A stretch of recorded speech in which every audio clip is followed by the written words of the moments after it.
It says live on my end. We must be rolling. And we are live. Hit the record button. One sec. And we are live. It's Dr. J and Evan Brand here in the house. We're going to be chatting about root causes to mood issues. Evan, how you doing today, man? I'm doing very well. This is an exciting topic because depression is the #1 leading cause of disability in the US. And there's a ton of other mood issues that come along with depression. And your psychiatrist is not telling you that you need to detox heavy metals and get infections out of your gut and stop eating pesticides and all of the other things that are causing you mood issues. They just give you a drug to treat it and give you a Band-Aid, which has saved lives, but it's not root cause. So we always love root cause. 100%. So let's talk about some root cause foundational mood stuff first. We kind of have the nuanced nitty gritty stuff, and then we have the foundational stuff. So the first thing is just your diet, right? We need a nutrient dense, anti-inflammatory, low toxin dietary template. And I like to talk about diets from a template perspective. It provides a lot more flexibility. And then we have a framework premise and why we recommend the things that we recommend.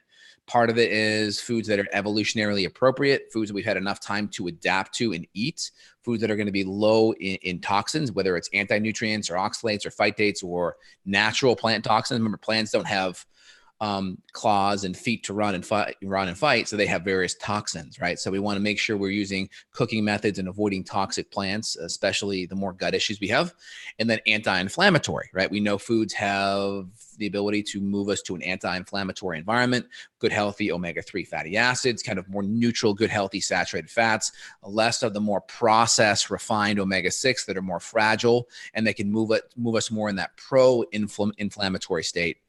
And then, of course, the nutrient density, foods that are going to be super nutrient dense, B vitamins, minerals. Obviously, the food quality is now a big deal because you can have the same kind of meat on your plate that looks totally different under a microscope because of the hormones, because of the feeding practices, because of the medications and the drugs given to the animal while they were having their life and growing, so to speak. So we have to look at nutrient density, anti-inflammatory status, and hormones and toxins. Those are the big things off the bat. I'm glad you mentioned the omegas. We've talked about this before, but we could just bring it up briefly, which is that there's been studies done on prisoners, and when they were given omega-3 supplements, basically fish oil supplements, they had less violence and less just crazy behavior overall. And there's been some like psychiatry studies looking at just overall like homicidal rage and suicidal thoughts and those things, and they're directly correlated with a deficiency of omega-3 fatty acids. Yeah, omega-3 is really important. Also, blood sugar stability. There's also data on the fact that inflammation, or I should say, are you able to see me here on the screen? Yeah, I see you perfectly. Okay, good. Excellent. All right. So there's information showing that mood issues, anxiety, and depression is a result of inflammation in the brain. And we also know that anytime low blood sugar environments can happen, right? Refined carbohydrates, blood sugar spike followed by a drop. That's called reactive hypoglycemia. Those kind of situations are going to create mood issues. And there's data on the fact that a lot of violent crimes are committed in a hypoglycemic environment. And some of the data on that is because of the fact that low blood sugar environment can shut down activation of the frontal cortex. And the frontal cortex is the part of the brain that's going to predict outcome of an action. So it can say, hey, that person that just pissed you off, I want to go hit him or go call him out. And then that frontal cortex has that like 20 milliseconds of, hey, if you do that, you may get arrested. And it can dampen the impulse, so to speak. So the more you have good activation of that frontal cortex through reducing inflammation and then also maintaining good blood sugar. And part of that is we become more fat burners. And that fat burning environment puts logs on our metabolic fire, which keeps our blood sugar from going up and down. And then avoiding a lot of the refined carbohydrate, which tends to make our blood sugar go up and down as well. Well, this is part of the reason people make bad decisions when they go out to a bar, into a club, and they drink alcohol and go home with somebody that they don't want to, partially due to what is alcohol. I mean, it's basically liquid. It's basically liquid sugar. It's going to crank up the blood sugar, but it's also going to crank up serotonin.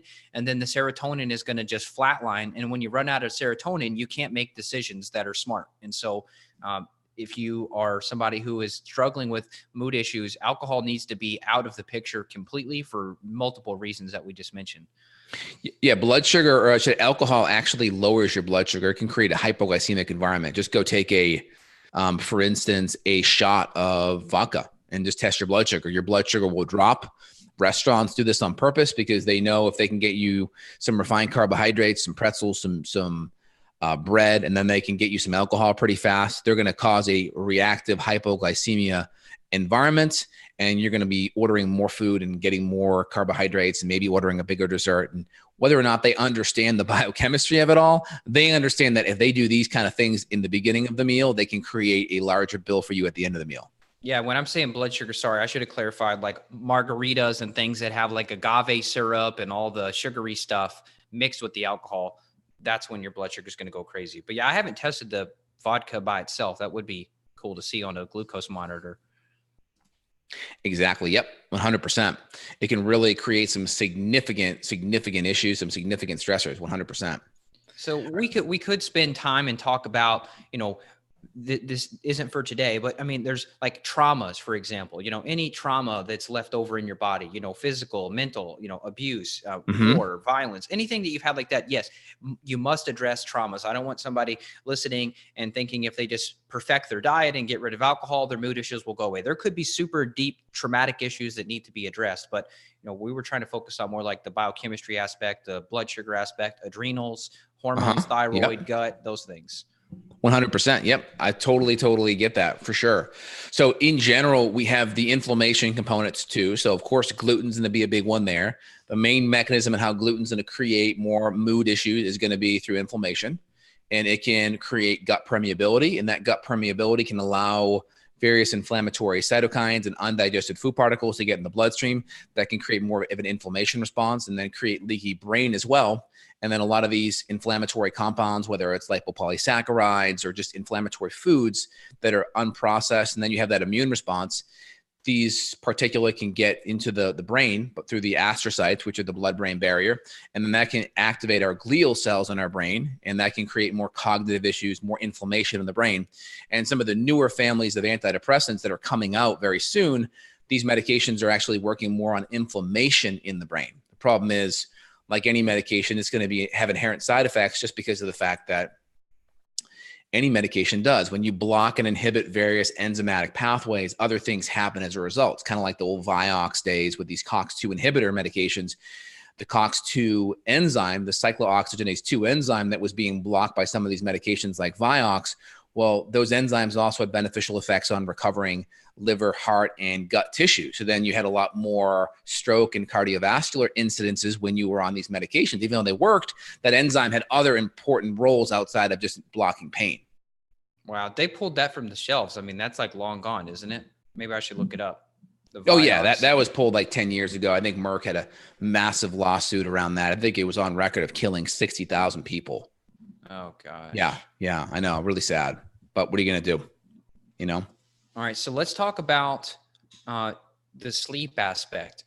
Like, for example, third shift workers, much higher incidence. I've experienced it personally. When you're working a third shift or a swing shift, you're messing up your circadian rhythm, your serotonin, your dopamine, your melatonin, your cortisol, all these hormones and neurotransmitters that can act as both neurotransmitters and hormones. They all have a circadian rhythm. And if you're not going to bed with the sun and getting up with the sun, you're probably not going to be optimally happy. Now, there may be a few people listening and say, oh, I've worked third shift for 20 years and I'm as happy as a lark. Okay, like maybe you're unique, but as a general human rule, going against the sun is not going to result in good moods. It's that simple. Yep, 100%. Shift work's a big one. We know that can definitely create a lot of mood issues, partly because we are hardwired to kind of be on a natural circadian rhythm, right? Light stimulates cortisol. Cortisol stimulates, alertness and being awake. And then that cortisol drops throughout the day, and then we relax at night, and darkness stimulates melatonin. Melatonin inhibits cortisol, and therefore you relax. It's a powerful antioxidant, helps with inflammation, helps you recover. So yeah, that's a really important step into this equation for sure. So the sleep component, the food, the nutrient density component, I think is really big. Let's go to the next low-hanging fruit. Well, digestion.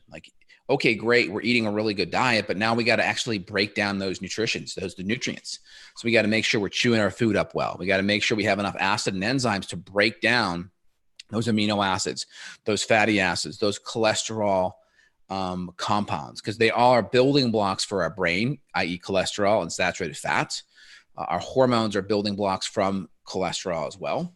And then our brain chemicals, they're all going to come from amino acids, which come from protein. So all of our brain chemicals, norepinephrine, dopamine, GABA, serotonin then converts to melatonin, which is our sleep hormone and our antioxidant for the brain. They all come from protein. So if we really have poor digestion, and there's studies actually on H. pylori, for instance, can create mood issues. And what's the major mechanism? In my opinion, the mechanism is the fact that you have poor digestion, you have less stomach acid, you have less breakdown of these important building blocks, and then these building blocks can't be used to make these healthy brain chemicals that allow you to feel good, sleep good, and deal with stress. Yeah, I agree. I was depressed when I had H. pylori. I could attest to that. My mood was not good. And I lost a lot of muscle too. I mean, you looked at me and you told me, Evan, man, I remember seeing a picture of you. You had some muscle. What happened to you? I was so skinny. Luckily, I've regained a lot of that muscle back, but mood issues are definitely related to gut infections. And I just want to talk about kids for a minute, because a lot of parents blame their children for just being kids, and that's why they have a bad mood. I'll tell you, as a father of two, mood issues are totally related to what's going on with your kid's diet as well, and your kid's gut. So if you send your kid to school with crackers and goldfish and other garbage that's going to be inflammatory, but also it's going to affect their blood sugar, and they're not having good protein with their lunch, it's no wonder they crash and have bad moods, and then they're getting in trouble in school, and the teacher's calling you saying, hey, Johnny hit another student today. What would have happened if his blood sugar was well regulated? And go ahead. Yeah, I saw my son, a picture of him at snack time last week. It was really funny. All the kids had their lunch boxes open, and you could see he had like some green apples that were cut up. He had this like grass-fed organic like beef jerky that was just really easy and all kind of cut up, and he had, I think, some little bit of almond butter, and so he had a really nice snack. And you see a lot of the other kids, you see the goldfish, you see a lot of the sugary drinks, and I'm like, oh man, these kids are just really getting their blood sugar on a roller coaster ride, and they're not going to be as good. I mean, don't get me wrong, nutrition's not going to make your 1 or 2 year old or 3 year old who's developing be a perfect angel, but it's going to significantly improve things and make it much, much better. And it's going to provide the building blocks they need to, one, to heal and to grow their nervous system and to connect all these synapses in the brain with all these neuroconnections from all these new skills that they're using. But two, they're keeping a lot of the inflammatory dyes and chemicals and foods out that could make things even worse as well. Yeah, I mean, there's been countless studies on the artificial colors and flavorings increasing the risk of ADD and ADHD and a lot of these behavioral / cognitive issues that are deemed as common. So the teachers, will just recommend that the parents speak with the doctor, and the doctor puts the kid on Ritalin, and that calms the kid down. But that's not the root cause. See, there's a root cause to that. And this is not, hey, Justin and I are awesome and our kids are better than you, but I'm just telling you, I've seen it. My daughter hanging out at a playground versus other kids, where other kids in the same age group are having emotional breakdowns and they're crying and rolling on the floor and screaming and just acting out like not how you think a kid would act out, just not in control. Whereas my daughter would be controlled. Her emotions would be controlled. Now, does she still have outbursts and cry over silly, small things? Yes, totally. But she's 3 years old at the time of this recording. So I'm just saying, as a general rule, but also the chemicals too, right? We're not even just talking food. We're talking that, you and I both you're giving your son detoxification support. I give my daughter detoxification support. We've given both of our kids herbs to help treat gut infections and bacteria and things like that in the gut too. So if the diet is dialed in, but you're not seeing any progress improvement, this applies for adults, but also children, since we're on the subject. Run a stool test on your 3, 4, 5, 6, 10-year-old, 15-year-old kid, and you may find gut infections like the H. pylori Justin mentioned as another root cause of the mood issue. Exactly. Plus, there's probably incidences where maybe some not so great food or more refined processed food slipped in with your child at all, and then you probably saw an outburst or behavioral issue. We had an incident, I think, on birthday where we gave him a little bit of gluten-free cake, and there was a little bit of a crash afterwards. And we could see that, and there's probably observations from you. So it's all relative, right? Yeah. We definitely want to provide the hormonal environment where it allows our kids to grow and be as stable as possible. So I think that's really, really important. So I think we hit the food component, the digestion component. Let's talk about hormones. So obviously blood sugar has a major effect on our hormones. The more our blood sugar goes up and down, the more cortisol and adrenaline get called to the rescue to buffer that out. So the more adrenal stress gets put on our body and our stress handling system. And the adrenals are part of the hormonal system that's connected with the sympathetic nervous system. So the sympathetic nervous system is the part of the nervous system that deals with fight or flight, stress, running, fighting, fleeing, confronting. And that part of the nervous system, the more it gets turned on or flared, the more adrenaline and cortisol and stress hormones that are catabolic, that break tissue down, are going to be secreted. And the adrenals also produce a significant amount of sex hormone precursor. So the more we're stressed and dealing with the catabolic stress side, the less we can allocate resources to the anabolic repair and recovery parasympathetic side. So then it makes it harder for us to recover, put on muscle, feel good, turn over our neurotransmitters, and just be able to deal with and adapt to stress. So there is that on one side, and the adrenals affect kind of men and women relatively equally. But then women have their hormonal side from the ovaries that cycle throughout the month. And that part of the cascade is a little bit more unique because cortisol, which is that major stress hormone that we talked about, can also be made from progesterone.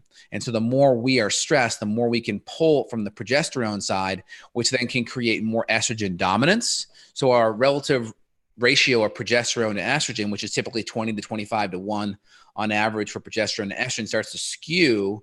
And this condition called estrogen dominance starts to occur where the percent of estrogen starts going up. And this can create more mood issues, more PMS kind of issues, breast tenderness, cramping, back pain. And the mood component's a big one: irritability, anxiety, depression. All those symptoms can happen as a result of that. So the more we can take away that up and down with our cortisol, and the more we can take stress of that, the less estrogen dominance will kick in. Yeah. And I just want to point out one key point. You're speaking about ratios. A lot of women come to us and say, oh, I've got so much estrogen. I'm so estrogen dominant. No, he's not saying that you have tons of estrogen. He's saying in relationship to your progesterone. So it's not that the estrogen is literally overwhelming and you have more estrogen than progesterone. That's not what's happening, correct? Correct. And it could be that your estrogen is actually really, really high. I'm seeing with a lot of my female patients is progesterone's low, really low. Estrogen's also low, but the ratio is still skewed. So I'm seeing it like if here's progesterone, right? And here's estrogen, what's happening? Both are low, but progesterone's even lower. So it's like are you seeing estrogen overwhelm progesterone, or would that be like an extreme case? That'd be an extreme case. And almost all the time with cases like that, there may be an exogenous bit of estrogen being taken, right? You definitely would see it on the birth control pill side. You may not see it come back like that because a lot of these estrogen metabolites may not come back on the test because they're not, the actual estradiol or estriol hormone. They're like an analog that's a metabolite that has still an estrogenic effect, but it's not coming back in the lab. So we just know the fact that if these levels are that high because you're taking it, then the hormones are going to be high as well. Has to be. Okay, makes sense. And toxicity would be a mechanism too, because if you had like high beta-glucuronidase and you're recirculating all those hormones, exogenous hormones would just make it worse, right? If you're recirculating hormones. Correct. Plastics that have xenoestrogen kind of effects, whether it's phthalate or bisphenol A, and then of course you're going to have hormones in the meats, right? Given a lot of estrogen type of hormones to make them fatter and kind of bulk up, so to speak, so the farmers can make more money on the slaughter. There is that too. So that's why you have to mitigate the toxins and the hormones and all the food. And then you have to look at the detoxification pathway. So we'll run on the Dutch test. There's a little gas gauge in the bottom left-hand corner of page 3. It's called the 2-methoxy hydroxy estrogen metabolite panel, or I should say reading. And it's a little gas gauge. We want it at least in the middle, but you'll see a lot of decreased methylation. So it's way to the left. And that's a sign that we're not metabolizing our estrogen.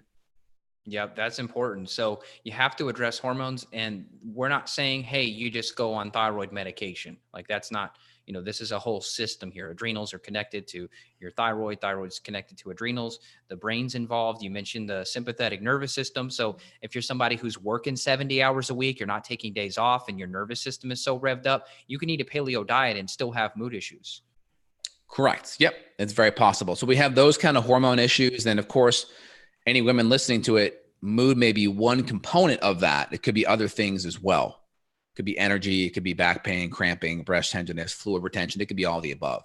We should talk about toxicity and liver and chemicals and metals and stuff for a minute, but why don't we just briefly mention autoimmunity and the role that it could play in hormones? So if you're someone who has autoimmune thyroid, isn't it more possible that if you're going from hypo to hyperthyroid, you may have some mood issues associated with that autoimmune attack, where some days the immune system is bang, bang, and then some days the immune system is not? So when we look at hormones, it's either ATM or ATF, and it's not, the ATM where you get money, or the alcohol, tobacco, and firearms government agency. ATM is adrenal thyroid male hormones. ATF is adrenal thyroid female hormones. So we already talked about the adrenal and the female, and the adrenal and the male. Yes, it's the same mechanism there. As we deplete DHEA and we kind of, let's just say, deplete our sex hormone precursors from the adrenals, testosterone can also drop. And then testosterone can have a significant mood depleting effect as well. So same on the men. It's a little bit less pronounced because women have a hormone cycle that rhythms up and down throughout the cycle, where men are kind of like a flat kind of foghorn, so to speak. So there isn't quite as much rhythmic activity. Therefore, it's harder to knock that off, so to speak. Yeah. But now with the thyroid issues, women are going to be 5 times more prone than men at this. But men still listen, because if you have symptoms, we definitely want to rule out the thyroid. Like you said, just having low levels of thyroid hormone can create anxiety for sure. And also having high levels can also create anxiety and irritability. And also having Hashimoto or autoimmune flares, which would eventually end with low thyroid. But like you mentioned, that autoimmune flare can flare up your thyroid autoimmune response, which can then cause more hormone to dump in the system, which can then create mood swings and irritability and anxiety, difficulty sleeping, and that can create issues as well. So you really want to look at autoimmune markers for the thyroid, TPO, thyroglobulin antibodies. You want to look at your thyroid levels, because high or low are going to be significantly driving a lot of mood issues. Most of the time it's going to be low, because low is the chronic place that people tend to end up. But you will see with acute flares, it will go high or more on the hyper side. Again, in general, it's going to be harder to catch that. But if we see high levels of antibodies, we can definitely assume those level of flares may be happening. Whether or not we catch the high level on the test, if we know high antibodies are there, then it makes sense that that's plausible. And then, of course, Graves, for sure. Graves will be the other condition where we're making antibodies, whether it's thyroid receptor site antibodies or TSI, which are thyroid stimulating immunoglobulins. Those can cause the thyroid to make more hormones, and that's an autoimmune condition as well. Again, 95 to 99% are going to be Hashimoto's, 1% Graves. So in general, it's more plausible if you're a gambling person that you're going to go on the Hashi side, less on the Graves. But you'll typically, we're not going to ever run for Graves antibodies unless we see very high levels of thyroid levels, like very high levels of T4 and T3. Then we'll definitely say, okay, let's run TSI. Let's run thyroid receptor site antibodies. Yeah, but that's not something your endocrinologist would probably even run, even if you beg them. So in a lot of times we're ordering these special labs because the primary doctor that someone may have, if they're working with us, we may try to push them, hey, try to get your endocrinologist to run this, and they just won't. They're very stubborn. Even when it comes to the TPO and TG antibodies, despite the massive increase, even just the past 5 to 10 years of autoimmunity with thyroid, you would think that it's like part of standard procedure and protocol now, but it's still not. My grandfather got his thyroid labs run. It was literally just TSH and T4 and maybe like T3 uptake, but still nothing else. And it's just crazy. So what do? They modify your drug based on TSH. Oh, TSH went up. Let's give you a little bit more Synthroid. And people just don't know why they're not getting better. Exactly. And then conventional medicine will look at the Graves thing and they'll just say, okay, well, if you're not on any hormone, right, and you come in and your TSH is buried, meaning it's very low, let's say below 0.3, 0.2, 0.1, then they may want to look downstream at some of those antibodies, right? They may look at T4 and then they may look at the TSI and the thyroid receptor site markers. But outside of that, unless they see that, they probably aren't going to do much. Yeah, hopefully that's what they do. But in some cases, they may go straight to, hey, we need to do radioactive iodine and try to just kill your thyroid off because your thyroid's overactive. I'm sorry. Yeah, if they saw Graves markers, that would be the next logical step. They either want a thyroidectomy or they give you PTU or methimazole to shut down the thyroid activity, or they give the radioactive iodine to just kill the thyroid to begin with. Oh, not pretty. No, it's not. So, and then also, what if you're just having thyroid flares because of Hashimoto's? Well, that may never come back because the TSH may never come out of balance enough for it to be an issue. And your TSH may still be relatively in range, even though your antibodies are going up and down, and your T3 may be lower or could be going up and down too. So you may not even see a problem with that. Yeah. All right. So let's talk about toxicity. That was a good diversion. So I just wanted to make sure we hit autoimmunity because it is so common and it's like a missing puzzle. So on the toxicity front, Justin's already alluded to, pesticides damaging the gut barrier, damaging the blood-brain barrier. Even if you're a vegan listening, please eat some meat. But if you're not, the vegetables are not benign either. You could still get different herbicides, pesticides, et cetera, that still damage your good gut bacteria and create leaky gut. Even if you're saying, oh, I don't eat hormone meat. Okay, well, the plants could do it too. And then also the heavy metals, we've seen a lot. There's just Google it, look it up on PubMed. Google's evil because they're suppressing a lot of health people. So use another search engine, like one called Ecosia, ECOSIA. They plant trees. Every time you do a search, every 10 searches, they'll plant a tree for you. So search on Ecosia, PubMed, mercury, depression, or, mercury, anxiety, and any like bad mood symptom that you type up, you can find a correlation with a various heavy metal.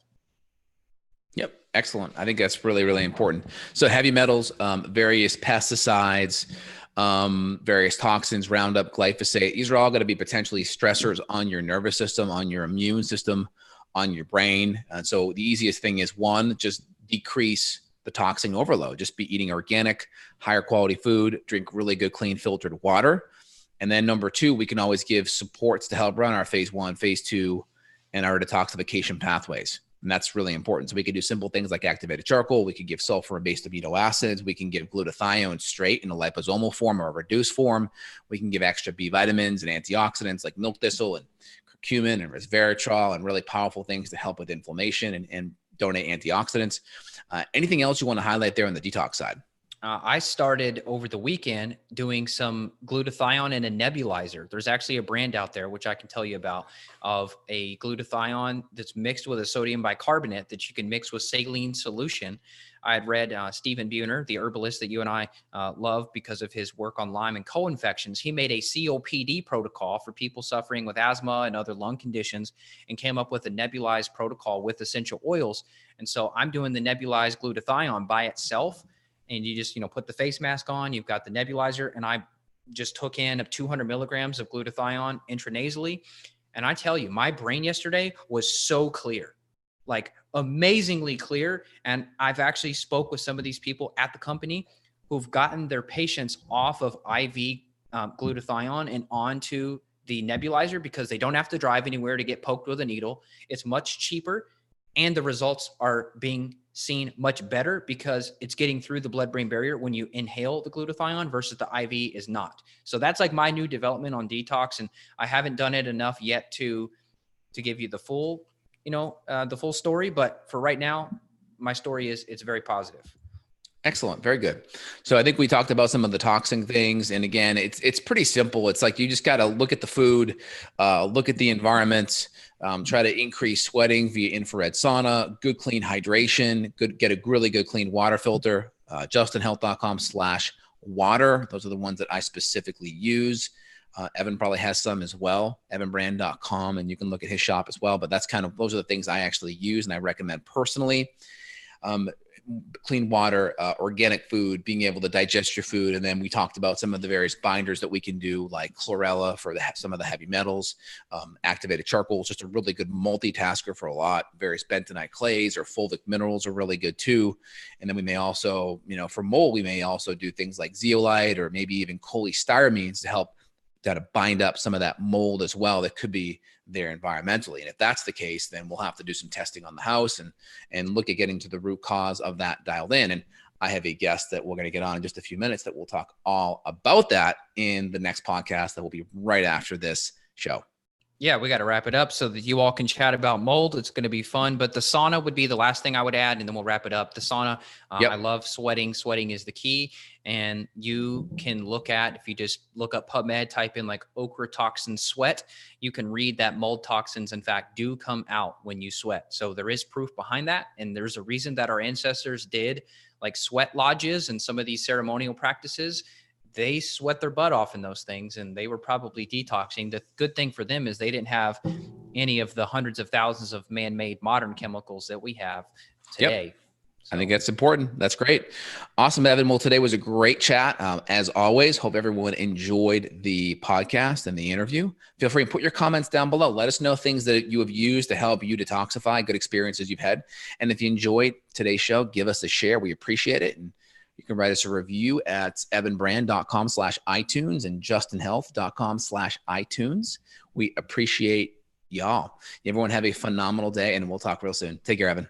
The clinical websites, if you want to reach out to Justin clinically, please do so at his site, justinhealth.com. You can reach out around the world. We can send test kits to your door. You don't even have to drive anywhere and wait in a boring, dirty doctor's office and read People magazine. You can do it from your house. So justinhealth.com. And then my site is evanbrand.com. We look forward to helping you. We're very grateful for the opportunity. Love it. Excellent. Awesome, Evan. You have a phenomenal day. Great chatting with you as always. We'll be back next week. Take care, everyone. See you later. Bye. All right. Bye.